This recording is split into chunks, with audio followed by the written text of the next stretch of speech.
ஓம் சக்தி. சக்திகள் அனைவருக்கும் என்னுடைய அன்பான வணக்கம். சக்திகளே, இந்த திருஷ்டி பற்றி பேசும் பொழுது இன்னும் சில விஷயங்கள்லாம் இருக்குதுங்க. என்ன அப்படின்னாங்க, இப்போ நம்ம இளவு இடைஞ்சலுக்கு போகிறோம், துக்கம் விசாரிக்க போகிறோம், போயிட்டு வீட்டுக்கு வர்றோம். வழக்கமாக நம்மளுக்கு நல்ல வழக்கமெல்லாம் ரொம்ப குறைவுதானுங்களே. அதனால்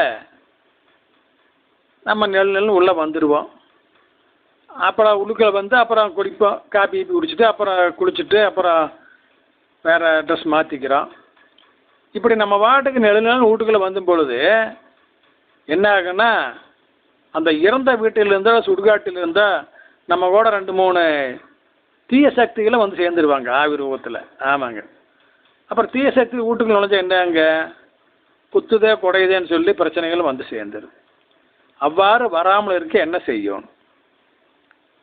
சக்திகளை மீண்டும் சொல்கிறேன், எந்தெந்த இடத்துங்களுக்கு போயிட்டு வரும்பொழுது திருஷ்டி அளிக்கணும் அப்படிங்கிறது மிக முக்கியம். தொண்டுக்கு நம்ம செல்லும் பொழுதே முதல்ல திருஷ்டி கழிச்சிட்டு தான் போகணும். அதே மாதிரி திரும்பி வரும்பொழுதும் திருஷ்டி கழிச்சிட்டு தான் வீட்டுக்குள்ளே வரணும். அதே மாதிரி சக்திகளே, இந்த இளவு இடைஞ்சோ துக்கம் விசாரிக்க போகிறோம் இல்லைங்களா, இப்போ கண்டிப்பாக போகிறப்ப திருஷ்டி கழிச்சிட்டு போனால் நல்லது. இல்லைனாலே திரும்பி வரும்பொழுது கண்டிப்பாக திருஷ்டி அளிக்கணும். எப்படி திருஷ்டி அளிக்கணும்? வெளியில் நம்ம நின்றுக்கோணும், நம்ம மேலே மஞ்சள் நீரை மற்றவர்கள் தெளித்து எலும்பச்சம்பழம் திருஷ்டி அளிக்கணும். அப்படி நம்மளுக்கு உதவி செய்வதற்கு யாரும் இல்லை, நம்ம வீட்டில் நம்ம தான் தனி கட்சி, அது நம்மளை பிடிக்காத மற்றவங்களுக்கு எல்லாத்துக்குமே. அப்படிங்கிறப்ப நம்மளே முன்னேற்பாடாக எலும்பச்சம்பழம், திருஷ்டி எலும்பச்சம்பழம், மஞ்சள் நீர் இதெல்லாம் வெளியே எடுத்து வச்சுட்டு போயிடும். இப்போ நம்மளுக்கு நம்மளே மஞ்சள் நீர் தெளித்து திருஷ்டி கழிச்சிட்டு வீட்டுக்குள்ளே வரலாம். சக்திகளை கை கால் கழுவி மூஞ்சி கழுவி வாய் பிடிச்சிட்டு வீட்டுக்குள்ளே வரலாம் இல்லைங்களா. அதைத்தான் சாஸ்திரம் சொல்லுதுங்க எப்படி செய்யணும் அப்படின்னு. இளவோட்டுக்கு போயிட்டு வரும் பொழுது, சுடுகாட்டுக்கு போயிட்டு வரும் பொழுது எப்படி வரணும் அப்படின்னா, நம்ம ஜோதி தரிசனம் அக்கினி, அதான் அந்த இறந்த வீட்டில் இந்த மாடத்தில் ஒரு விளக்குப்படுத்தி வச்சுருப்பாங்க. பிணம் கிடந்த இடத்துல இது எல்லோரும் வந்து கையால் மூஞ்சி கழுவிட்டு அந்த விளக்கை பார்த்து கும்பிட்டு போவாங்க. அந்த விளக்கு எரிந்து கொண்டு இருக்குது. ஆனால் இப்போ சமீப காலமாக என்ன ஆயிடுச்சுன்னு தெரியுங்களா, அது கலிகாலம் ஆச்சுங்களா. எங்கள் பகுதியிலெல்லாம் அது விளக்கு பத்துறதில்லை. ஏன்னா செத்து போனதுனால தீட்டுங்களாமா, விளக்கு படுத்தக்கூடாதம்மா. மீறி பார்த்தா சாமி வந்து கண்ணை குத்தி போடுமாம்மா. அதுக்கு அதுதான் வேலை, வேறு ஒரு வேலையும் கிடையாது. உங்களோட கண்ணை குத்துறதா வேலையாக்கு. நீ விளக்கு படுத்தாமல் இருந்தால் என்ன ஆகு? கோயில் பூசாரி சொன்னார், அவர் சொன்னார், இவர் சொன்னார், 6 மாதத்துக்கு திட்டு இருக்குது, அடப்பு இருக்குது, 1 வருஷத்துக்கு இருக்குது, விளக்கே படுத்தக்கூடாது, விபூதியே நெத்தியில் வைக்கக்கூடாது, சாமியே கும்பிடக்கூடாது. இப்படியெல்லாம் எங்கள் கொங்கு மண்டலத்துலேங்க நிறைய முட்டாள்தனமான மூட நம்பிக்கைகள் பரவி கொண்டு இருக்கிறது. அதனால் அவங்க வந்துங்க இந்த துக்க வீட்டில் பணத்தை எடுத்த உடனேயுமே விளக்கு படுத்த மாட்டாங்க. அதுக்கு பதிலாக விளக்கை வந்து ஏற்றி வைக்காமல் எண்ணெய் ஊற்றி திருப்பி சும்மா வச்சுருவாங்க. இது எப்படி பாருங்க, பழமொழி சொல்லுவாங்களே, முட்டாள்தனத்தில் இது மோசமான முட்டாள்தனம். இப்படி தான் நடக்குது. இந்த மாதிரி நடப்பது தவறு.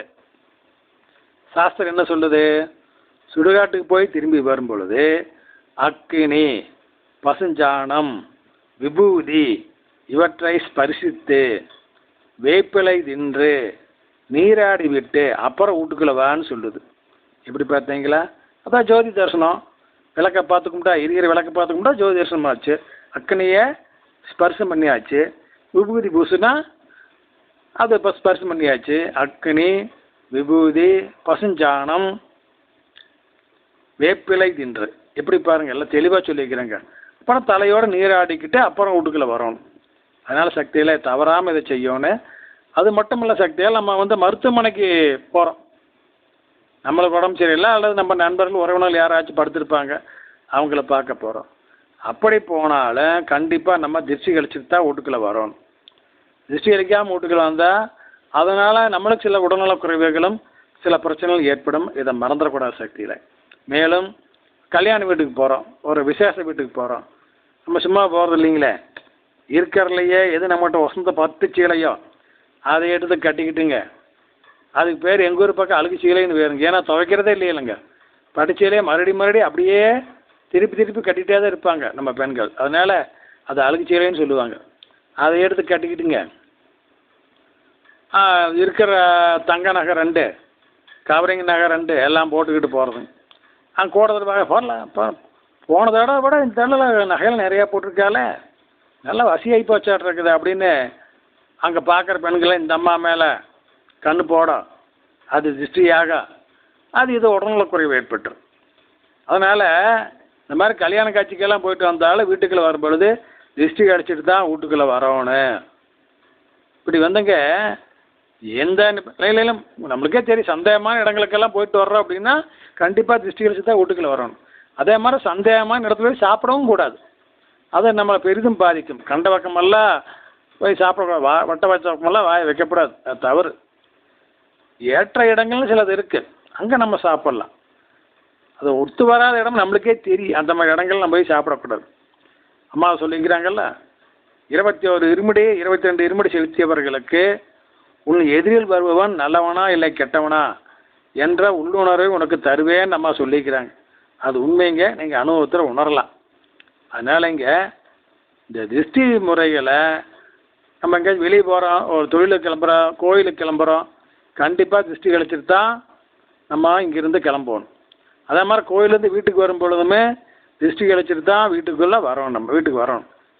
அதனால் இப்படி திருஷ்டி கழிக்காமல் கிளம்பி போனவங்கெல்லாம் நிறைய பேர் ஆக்சிடெண்ட்டில் சிக்கி படாத பாடு பட்டிருக்கிறாங்க.